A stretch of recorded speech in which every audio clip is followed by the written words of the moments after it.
এই গল্পের শুরুতে আমরা সাইবেরিয়ার একটি জেলখানাকে দেখতে পাই, যেখানে অনেক জার্মান সৈনিকদের বন্দী করে রাখা হয়েছিল।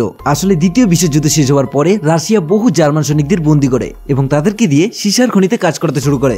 যদিও এই জেলের নিরাপত্তা খুবই কম ছিল, তবুও এখান থেকে কেউ পালানোর চেষ্টা করতো না, কারণ এই জেলের চারপাশে শুধুই বরফ ছিল এবং এটি কোনো মানব বস্তি থেকে 1400 কিলোমিটার দূরে অবস্থিত ছিল। তাই যদি কোনো বন্দী এই জেল থেকে পালাতেও পারত, তবে সাইবেরিয়ার হাড় কাঁপানো ঠান্ডায় তার মৃত্যু নিশ্চিত ছিল।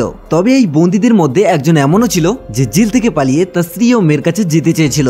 এই বন্দীর নাম ছিল ক্লেম ফারেল, যাকে এই জেলখানার 25 বছরের কারাদণ্ড দেওয়া হয়েছিল। কিন্তু ক্লেম কোনোভাবেই তার জীবন এই জেলে কাটাতে চাইছিল না, কারণ একজন বন্দী হিসেবে তার বাকি জীবন কাটাতে সে রাজি ছিল না। এরপর ক্লেম একদিন পালানোর সুযোগ পেয়ে যায় এবং কয়লা বহন করে একটি মালগাড়িতে লুকিয়ে সে পালিয়ে যায়। জেলের বাইরে এসে যখন সে খোলা আকাশের নিচে অসংখ্য তারা দেখতে পেল, তখন সে আনন্দে আত্মহারা হয়ে উঠল।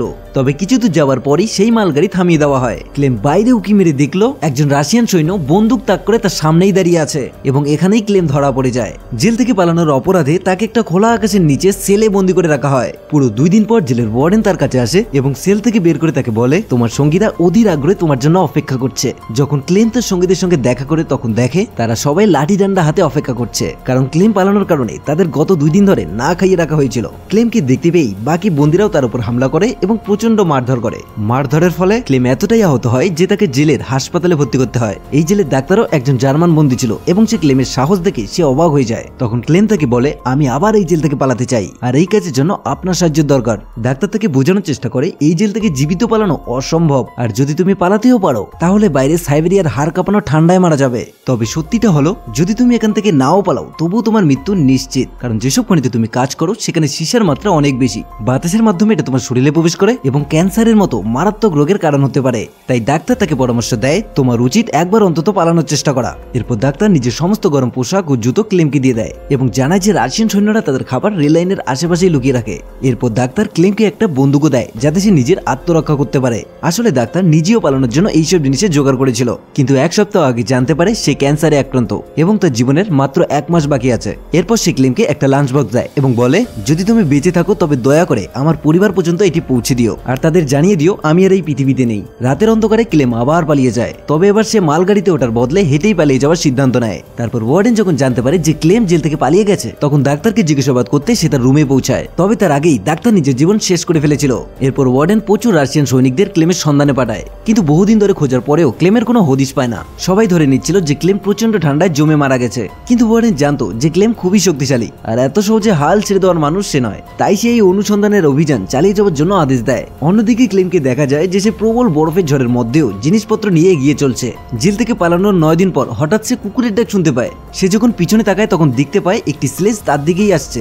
সে পালানোর চেষ্টা করার আগেই স্লেজ তার পাশ দিয়ে সজোরে চলে যায়, আর তারপরে হঠাৎ ক্লেমের ঘুম ভেঙে যায় আর সে বুঝতে পায় যে সে শুধুই একটি স্বপ্ন দেখছিল। আসলে ক্লেম 9 দিন ধরে টানা হাঁটছিল এবং তার খাবারও সম্পূর্ণ শেষ হয়ে গেছে। তাই প্রচন্ড ক্ষুধা ও ক্লান্তির কারণে তার আর এগিয়ে যাওয়া প্রায় অসম্ভব হয়ে পড়ছিল। তবুও সে হাল ছেড়েনি এবং যতটা সম্ভব ধীর গতিতে এগিয়ে চলছিল।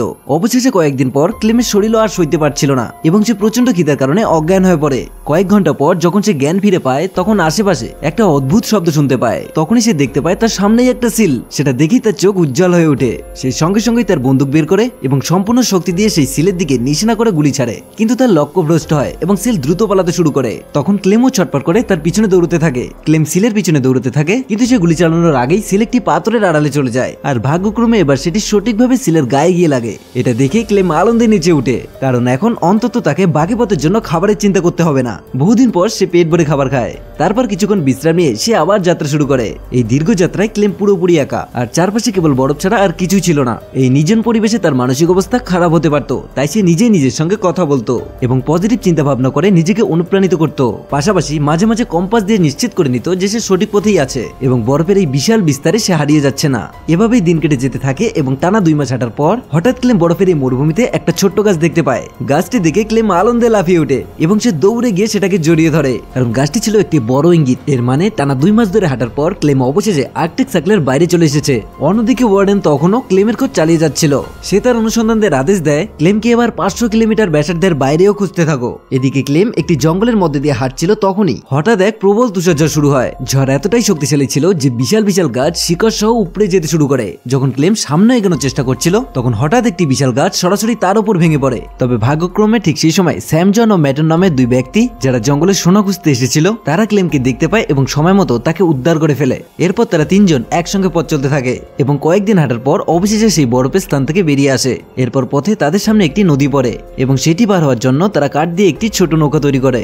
নদী পার হওয়ার সময় তারা একে অপরের সঙ্গে গল্প করতে থাকে এবং নিজেদের শৈশবের নানা স্মৃতি শেয়ার করে। কিন্তু এরই মধ্যে নদীর স্রোত খুব তীব্র হয়ে ওঠে এবং তাদের ছোট্ট নৌকাটি নিয়ন্ত্রণের বাইরে চলে যেতে থাকে এবং হঠাৎ স্যামজনের ভারসাম্য হারিয়ে যায় এবং সে সরাসরি নদীর ঠান্ডা জলে পড়ে যায়। কিন্তু সমস্যা ছিল স্যামজন সাঁতার কাটতে জানতো না। সে তলিয়ে যেতে শুরু করে আর এটা দেখে ক্লেম কোনো দেরি না করে জলে ঝাঁপিয়ে পড়ে। অনেক কষ্টে সে স্যামজনকে নদীর তীর পর্যন্ত টেনে আনতে সক্ষম হয়। অন্যদিকে ম্যাডন তাদের কোনো সাহায্য না করে বরং তাদের মৃত্যুর জন্য ফেলে রেখে একটা নৌকো নিয়ে সামনে চলে যায়। কিছুক্ষণ পর ম্যাডন একটি ছোট ঝাপটির কাছে পৌঁছে, যেখানে এসে তার লোভ জেগে উঠে। সে ধরে নেয় যে স্যামজন মারা গেছে এবং তার ভাগে সোনা ও অন্যান্য মূল্যবান জিনিসপত্র চুরি করে ফেলে। কিন্তু কিছুক্ষণের মধ্যেই ক্লেম ও স্যামজনও সেই ঝুপড়িতে পৌঁছে যায়। যখন স্যাম বুঝতে পারে যে ম্যাডন তার সঙ্গে বিশ্বাসঘাতকতা করেছে, তখন সে প্রচন্ড রেগে যায় এবং সরাসরি ম্যাডনকে গুলি করে মেরে ফেলে। এরপর ক্লেম ও স্যামজন তাদের জিনিসপত্র গুছিয়ে আবার যাত্রা শুরু করে। তারা কয়েক মাস ধরে হাঁটতে থাকে শুধুমাত্র এই আশায় যে কোথাও না কোথাও মানব বস্তি দেখা পাবে। এদিকে শীতকাল আবারও ফিরে আসে আর চারপাশের সবুজ জঙ্গল এখন বরফের চাদরে আবার ঢেকে যায়। কিন্তু স্যামজনের মালপত্র ছিল খুব ভারী, তাই তাকে বরফের মধ্যে হাঁটতে বেশ সমস্যা হচ্ছিল।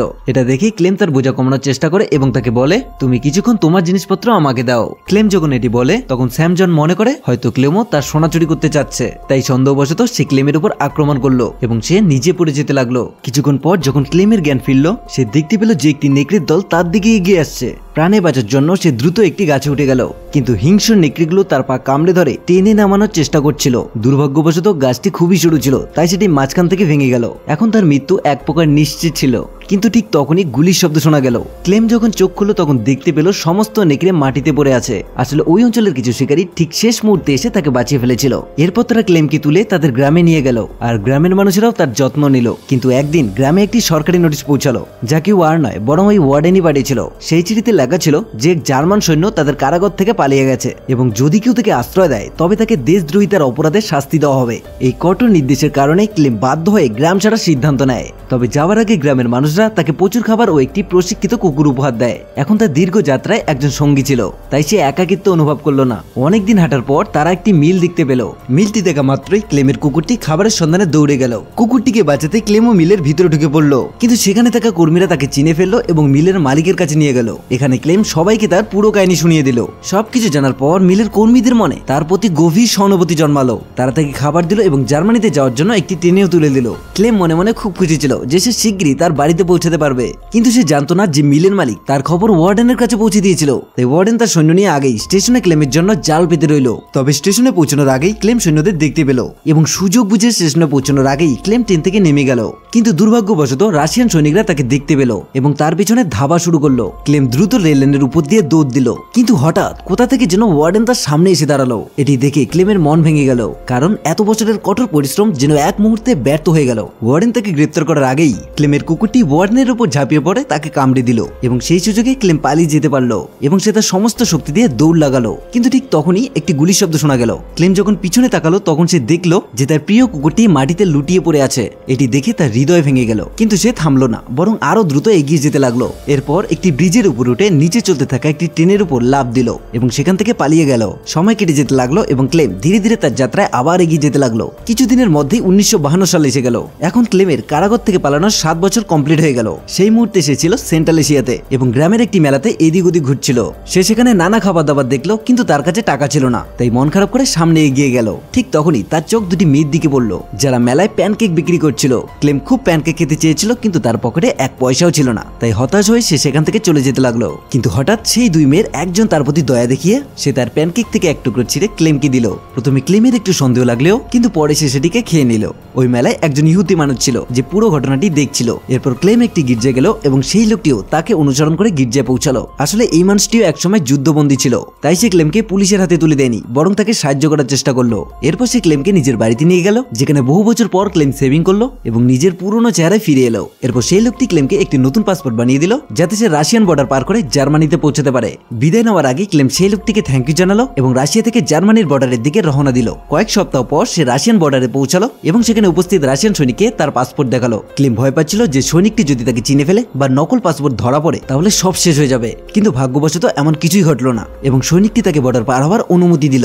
এটি দেখে ক্লেম এতটাই খুশি হলো যে সে চাইলেও নিজের হাসি থামাতে পারছিল না। অবশেষে সে সেই ব্রিজে এসে পৌঁছালো যেটি পার করলেই তার দেশ জার্মানিতে প্রবেশ করবে। কিন্তু যখন সে ব্রিজের মাঝপথে পৌঁছালো তখন হঠাৎ এক তীব্র আলো তার চোখে পড়লো। সে চোখ খুলতেই দেখে তার সামনে দাঁড়িয়ে আছে ওয়ার্ডেন। ক্লেম ভয় পেয়ে পিছনে তাকালো এবং বুঝতে পারলো সে এখনো রাশিয়ার মাটিতেই দাঁড়িয়ে আছে। তার মানে ওয়ার্ডেন এখনো তাকে গ্রেপ্তার করতে পারে। এটা বুঝতে পেরে ক্লেমের মন ভেঙে গেল, কারণ এত বছরের সংগ্রাম যেন এক মুহূর্তেই ব্যর্থ হয়ে যাবে। কিন্তু তখনই এমন কিছু ঘটলো যা ক্লেম নিজেও কল্পনা করতে পারেনি। ওয়ার্ডেন তার পথ ছেড়ে দিল এবং তাকে বর্ডার পার হওয়ার অনুমতি দিল।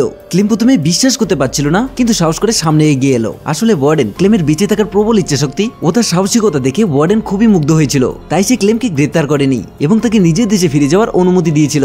অবশেষে ক্লেম সীমান্ত পার করে নিজ দেশ জার্মানিতে পৌঁছে গেল। এরপর সে সোজা নিজের বাড়িতে গেল, যেখানে সে বহু বছর পর তার মেয়ে ও স্ত্রীকে দেখতে পেল। কিছুক্ষণ পর তার স্ত্রী ও মেয়ে চার্চে যাওয়ার জন্য বাড়ি থেকে বের হলো, আর ক্লেম তাদের পিছু নিল এবং চার্চে পৌঁছালো। চার্চের ভিতরে ঢুকতেই ক্লেমের মেয়ে তাকে চিনতে পারলো এবং দৌড়ে এসে তার বাবাকে জড়িয়ে ধরলো। এত বছর পর ক্লেমকে জীবিত দেখে তার স্ত্রী আনন্দে মেতে উঠলো। অবশেষে তারা তিনজন একে অপরকে জড়িয়ে ধরলো, আর এইভাবেই এই অসাধারণ গল্পটি শেষ হলো। আশা করি আজকের গল্পটি আপনাদের ভালো লেগেছে। যদি ভিডিওটি ভালো লাগে তাহলে লাইক করুন আর চ্যানেলটিকে সাবস্ক্রাইব করে একটি সুন্দর কমেন্ট লিখে দিন। আবার দেখা হবে পরবর্তী ভিডিওতে। ততক্ষণ ভালো থাকুন, সুস্থ থাকুন।